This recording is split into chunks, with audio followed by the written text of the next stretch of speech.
is the frozen shoulder or adhesive capsulitis. Another one is the carpal tunnel syndrome or brachial plexopathy. They are all called as entrapment neuropathies. The problem with the nerve that is happening because of entrapment or compression, they are called as entrapment neuropathies, and carpal tunnel syndrome is one of them, brachial plexopathy is another of them. Brachial plexopathy again is of 3 types, I will come to that. Cervical myofascial pain is another condition, and chronic pain syndromes.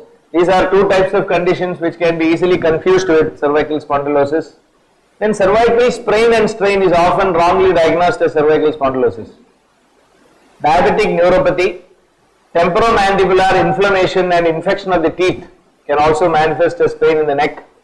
Multiple sclerosis can also manifest as numbness, tingling sensation, loss of sensation in the hand, etc., etc. Thoracic outlet syndrome, again thoracic outlet syndrome ideally can be clubbed with the carpal tunnel and brachial plexopathy. They all form part of the entrapment neuropathies.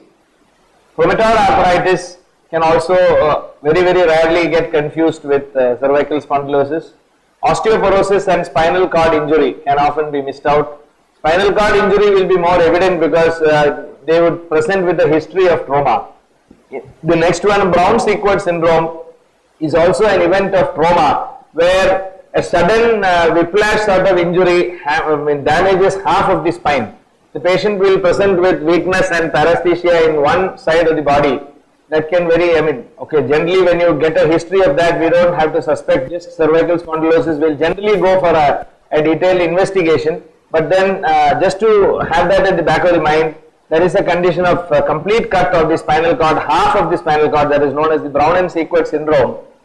So, generally I don't think that's a confusion, but still for theoretical purpose that is also kept in the differential diagnosis of cervical spondylosis. We will handle each of these a little bit in detail. Adhesive capsulitis, as we all know, is otherwise known as the frozen shoulder or periarthritis shoulder. It's a condition characterized by pain in the shoulder, aggravated at night, with restriction of both active and passive abduction and external rotation of the shoulder. The most cardinal feature of frozen shoulder is restriction in abduction and external rotation, that is taking your hand like this, bending it like this or upward. Like typically you ask them to touch this ear, there is a problem. Typically ask them to touch the other scapula, there is a problem. These are the cardinal tests for identifying a frozen shoulder or periarthritis shoulder, as they are called. So there is a problem in the extremities of motion. Some people even have difficulty at different levels of lifting their hands as it progresses. What is actually happening there is a problem caused by the capsule of the glenohumeral joint. This joint has got a capsule with a fluid collection under the muscles here, and when that gets inflamed, the capsule actually gets stuck to each other. The 2 level layers of the capsule are like this, and there is fluid in between. Gradually what happens in especially people who have no physical activity, people who don't even lift their hands, they are continuously keeping their hands low, the weight of the hand is actually hanging on the capsule all the time, and with diabetes and many other diseases which predispose people to this, what happens is there is a chronic inflammation which happens, and finally the capsule, which is supposed to have 2 layers, gets stuck to each other. That restricts the movement of the joint when we have to. And that is why it is called as adhesive capsulitis. The capsule is actually getting stuck to, the 2 layers of the capsule are getting stuck to each other. And that's why very often we find that it is not resolving with just conservative management. You need to mobilize the hand, because you have to remove the inflammation and then mobilize the hand. Only if that capsule, the adhesion is removed, only then the patient will be able to really lift the hand. So physical manipulation is one of the most important things that one needs to do along with that. And the problem needs to be has to be very clearly delineated from cervical spondylosis. How do we diagnose? It is diagnosed by a typical clinical presentation with regard to the nature of the immobility and the absence of problems in the neck. Generally, a patient with this will not have problem with lateral flexion of the neck or with lateral rotation or anything like that. Cervical manipulation will not aggravate this pain. If still there is a confusion, we are not able to clinch the diagnosis, the ultimate solution is supposed to be injection of lidocaine or xylocaine into the joint space. That will immediately relieve the pain, but there will be no relief if it was originally due to cervical spondylosis.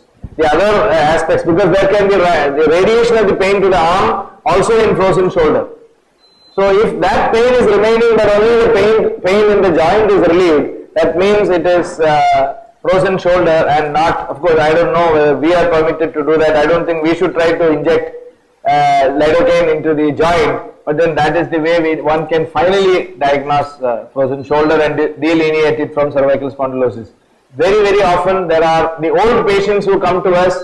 Today in India almost everyone, we can assume that above the age of 45 or 50 everyone is a diabetic, and so everyone has got a high potential for frozen shoulder as well.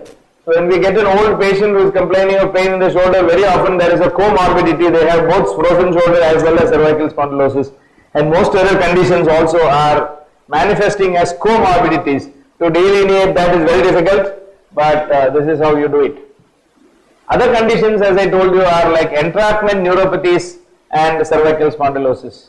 What happens is the entire from the C5, C6, C7, all these different nerves are emerging. C3 onwards, they all clunch together and form what is known as the brachial plexus, from which the radial nerve, the ulnar nerve, and the different nerves that are supplying the hands are actually coming out from the brachial plexus. When there is a compression at the level of the brachial plexus, that is known as brachial plexopathy. See, all these structures are emerging from this thoracic region, and there is a very tight area here. For some people, genetically they have a very stooping shoulder. There is a condition known as the cervical rib.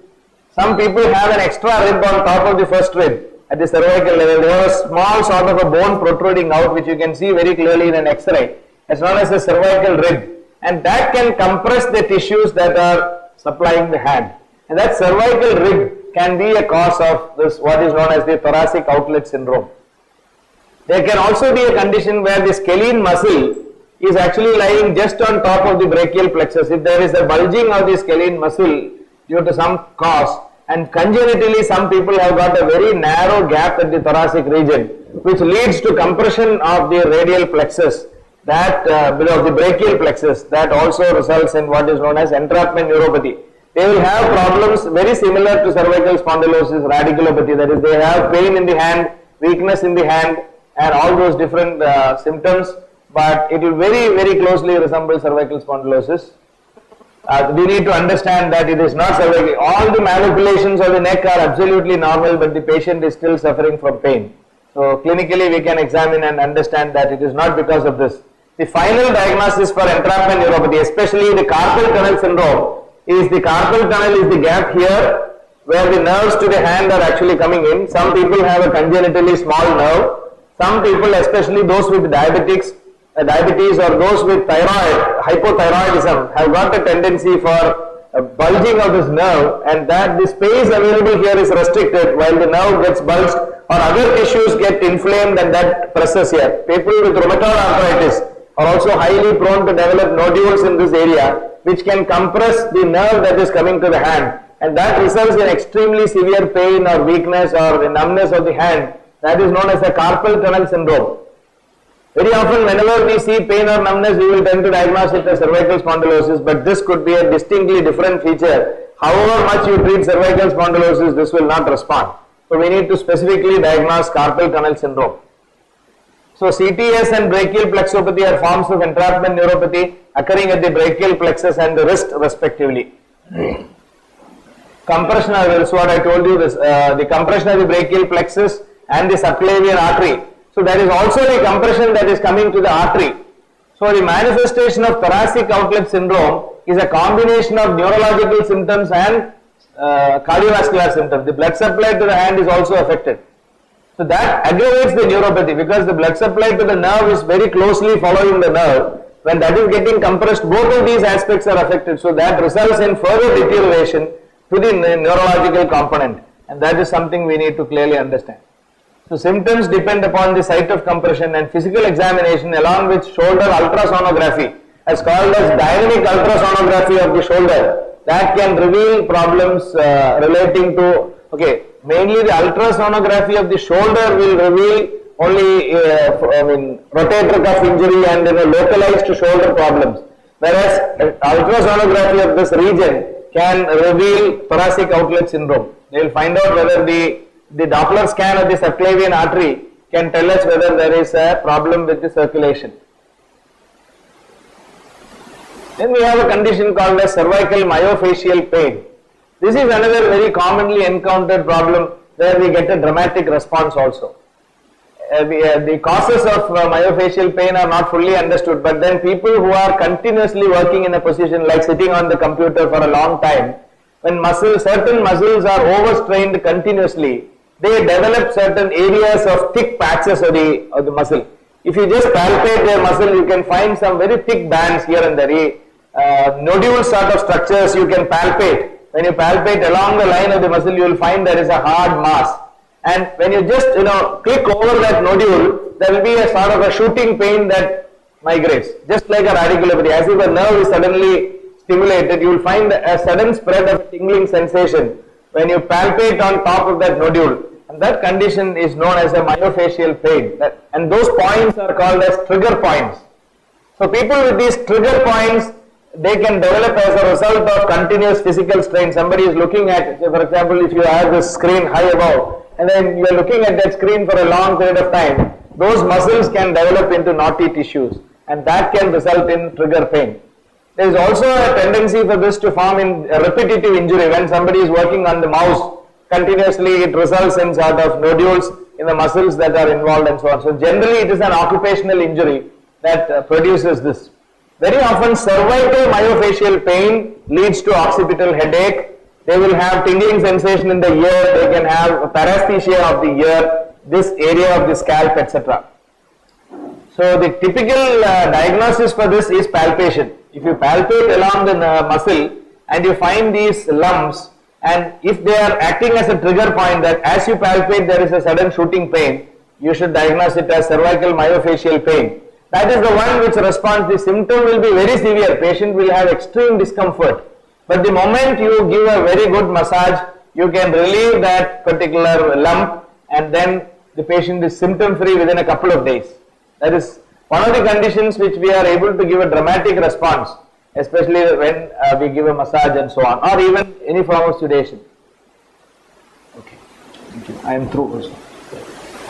Then comes cervical strain or sprain, which is what results out of a strain, and a strain is what happens when a muscle is damaged slightly due to repetitive injury.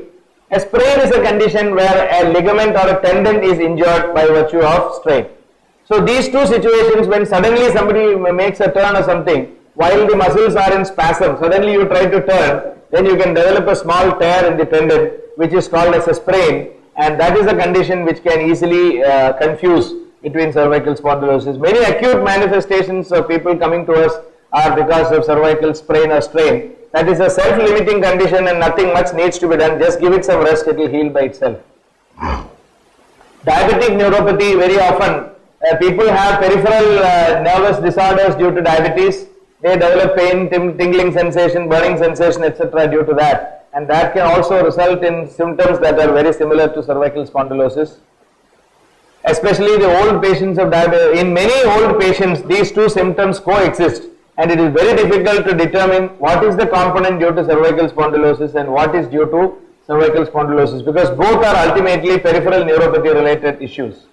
So the sensory or motor deficit without evidence of cervical, so if there is only one condition, you can see that there is a sensory or motor deficit but there is no problem with the neck, then you suspect that it is diabetic neuropathy if diabetes is also present in that particular individual. Multiple sclerosis, as we all know, I think I am running short of time, so I will just sort of rush through the remaining slides.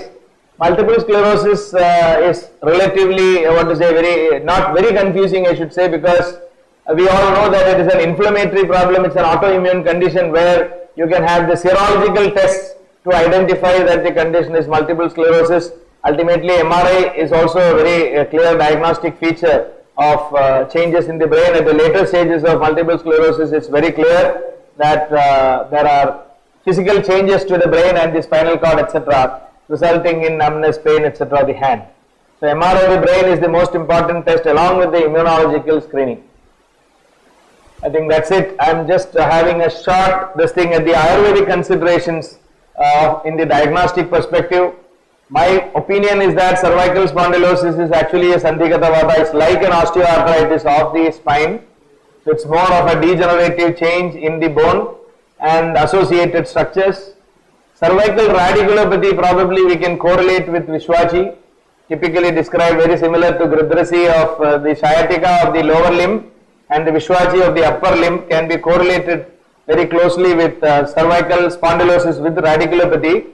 Thoracic outlet syndrome probably is what we are referring to as apabahugam, and conditions of the neck with amavastha are generally not typical lesions of cervical spondylosis.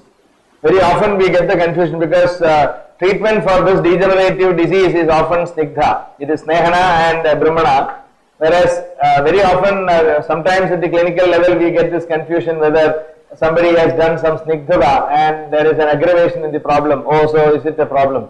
It is because of misdiagnosis. Only if there is a local inflammation temporarily on account of local aggravation, there is an inflammation superseding the degeneration, there could be a small period of amavastha, but then over a chronic phase there is no amavastha in the condition of cervical spondylosis. You can consistently go in for a snehana brahmana sort of treatment procedure as a therapeutic is my opinion on this, and I will conclude thanking you for the patient hearing. I don't know when the question answer sessions, if any, are there, so I am open to questions. And thank you very much for the patient hearing.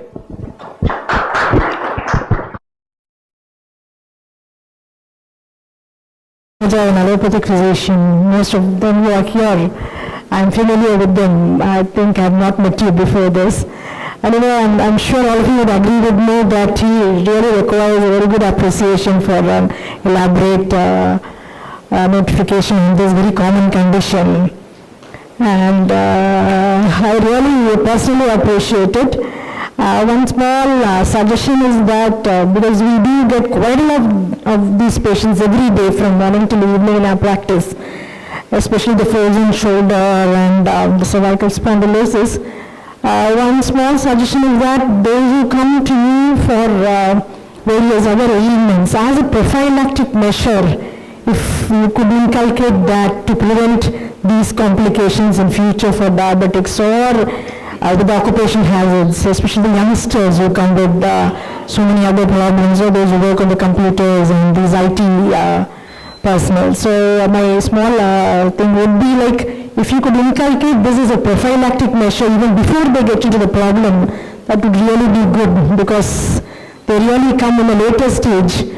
Because the society, of course, nowadays they are aware of it, but even otherwise, the older age group, senior people are much aware, but these youngsters, because of their work schedule, they are ignoring it.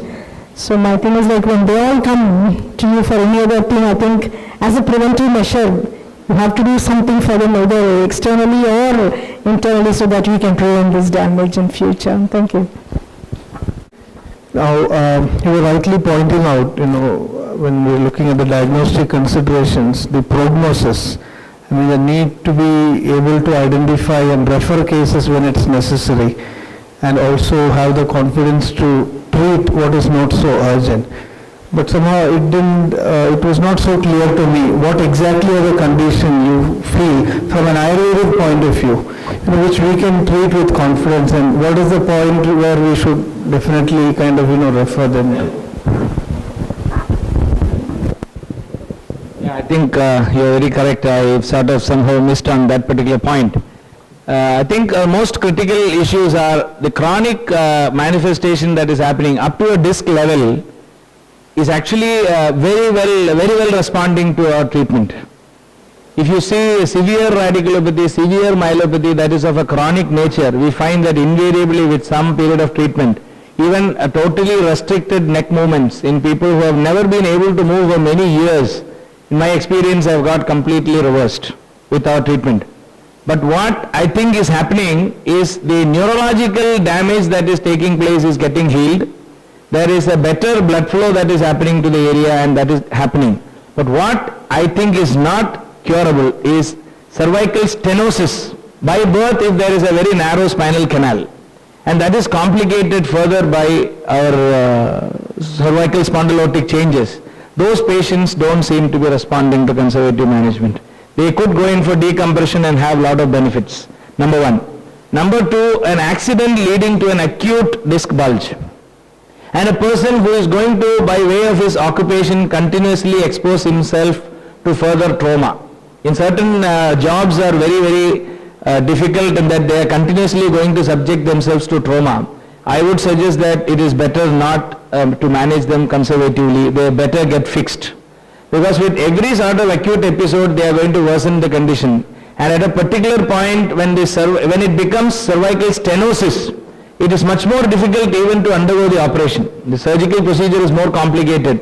Whereas if it is just at the level of a serious disc bulge happening only at one disc level, that is very successfully treated through surgery. If a patient cannot follow the preventive measures that we have got to suggest to them, they definitely benefit much better because the surgery, they also have an option to fix the vertebrae, especially people with instability in the joint. People in the chronic stage, we also look at the stability of the joint. They ask for a dynamic x-rays. You are supposed to get into hyperflexion and hyperextension and take x-rays. If there is a tendency for a spondylolisthesis, there is a small slip of one vertebra on top of the other. That is more common in the lumbar area, not so much in the cervical. But there are also people who get into slight listhesis in the cervical region. If that tendency is there, certainly they should undergo surgery because there is no way that through conservative treatment we can stabilize that joint. Other aspects which I see are once it goes into osteochondrosis. Once it goes into osteochondrosis, even recently we had a patient who came to us. Incidentally, he was a patient who is from Madurai. For a long time he has been our patient and all that. Then he is supposedly to have come here and he has taken full modern diagnostics and all that. Again he has come to Dr. Ravi and then he came to me. Nothing can be done for him because his discs are absolutely not there. There is no spinal canal at all. It is almost totally gone. There is nothing that we can do about those conditions, treating them conservatively. You have to do a decompression there and he will benefit immensely from the decompression. So if it's a bony change which has happened and it is really producing a symptom which is not, I mean, how do you distinguish that is more from the age factor, so on and so forth. The MRI would be a very, very important tool in diagnosing. If it's a bony change, it's very, very difficult for us to reverse the trend, whereas if it is just a herniated disc, very, very confidently we can do the treatment and invariably all cases respond 100% well. And I think the biggest change that is happening on account of the therapy is the healing of the nerve lesion. Rather than looking at the disc, we have to look at the nerve as to what is happening. Conduction velocities improve. We are seeing clinically that the patient gets complete relief from radiculopathy without any sort of pain-killing action. So that is the area where we have to be really confident. And if the patient has got multiple discs involved, generally there is no point in surgery. So even in those conditions, I think we are much better placed than a typical orthopedician or a neurologist in handling that situation. So I think that is a tertiary condition where even we cannot also give them a complete cure, but I think we have got a huge role to play in treating those sort of patients. If there is a multiple disc involvement and the age is not favoring surgery or certain other risk factors do not favor surgery, on the other side we need to see what is available. So surgery is the other big option, and if surgery is not feasible in that patient, again he is a subject of our treatment. So this is my finding from what I have observed so far.